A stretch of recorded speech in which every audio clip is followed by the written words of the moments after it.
Welcome back to another Most Amazing Top 10. My name is Danny Burke, but more importantly, you guys keep wanting more facts about video games that make you go, or at least that's kind of what I hope is happening, because we're back with more. So strap yourselves in for the top 10 mind-blowing video game facts part 4. That kinda rhymed. Nice start. Starting up at number 10, the Bowser you fight in the first 7 levels of Super Mario Bros. Isn't actually Bowser at all. He doesn't appear until the final level. The others are all imposters, and you can reveal their true form for just a second by shooting fireballs at them, just like this Goomba in World 1. Coming in at number 9, have you ever noticed that none of the crew from the original Star Fox game had real legs? Yeah, they were all robotic, or just, metal looking things. Now, according to developers, they actually had their real legs amputated because with all the high speed and G-force that comes with flying, the blood might rush to their legs so hard that it leaves their brain and they would pass out. Yeah.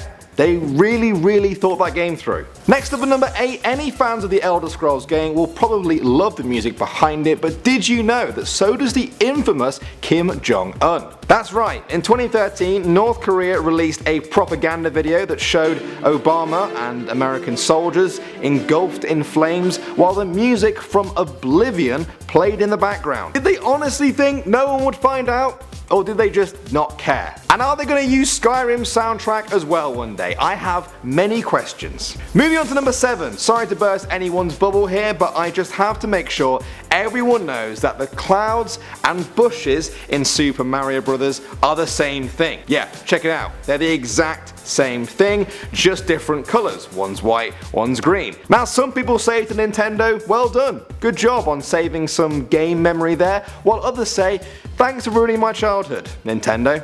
Thanks. At number 6 now, there are about 800,000 copies of the official ET game buried in a landfill in New Mexico. Yeah, despite selling 1.5 million copies of the game, it was nowhere near the amount that Atari expected after they had ordered 5 million copies to be made. This game did so badly that it was one of the key factors in the video game crash of 1983 and the bankrupting of Atari. If you want to see just how bad this video game was, like I said, there's about 800,000 copies just sitting in the ground in New Mexico. Coming in number 5, Luigi's name is a play on the Japanese word Ruigi, which means similar in Japanese. It's a reference to the similarities between the brothers Mario and Luigi, but by some insane cosmic coincidence, Luigi is also a well-known Italian name, which is the perfect fit for the green Italian plumber. Next up at number 4, the rarest video game of all time is thought to be Gamma Attack for the Atari. Only a few copies of it were ever made, and now it's thought that just one single copy exists,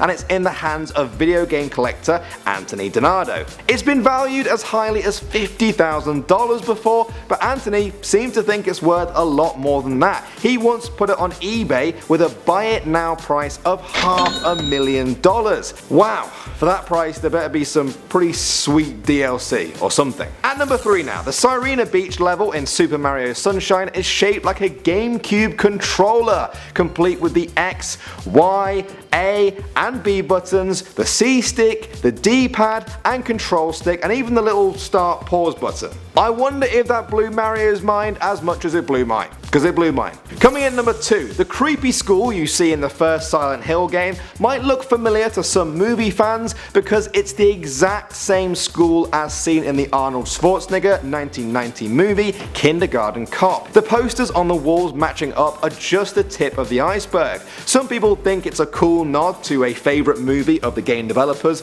while others have come up with all kinds of crazy fan theories that tie together this feel-good family movie with the horror game classic. Personally, I'll never be able to watch that movie the same way again. Ugh.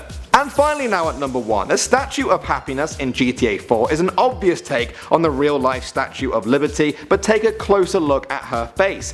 That's the face of Hillary Clinton. Yes, if the side-by-side comparison isn't enough to convince you guys, then the coffee she is holding is said to be a reference to the hot coffee controversy, which was a banned mod for GTA San Andreas, which Hillary Clinton was so outspoken about and also suggested new regulations be put on video games, so this was kind of their way of getting back at her. Be careful guys, this is what happens if you upset game developers. You end up looking silly in a video game forever. Alright guys, that is all we've got time for in this video. Now I have to be honest with you, half of me does want to keep making these videos for you guys because I find them so interesting, so fascinating, but the other half of me just wants to go home and just play all the games we've talked about for the next 3 years of my life. Do you guys want a part 5 though? Make yourself heard down below if you do. Make sure you're subscribed to Most Amazing Top 10. My name is Danny Burt, you can find me on Instagram somewhere down there, and I'll see all you guys in the next one.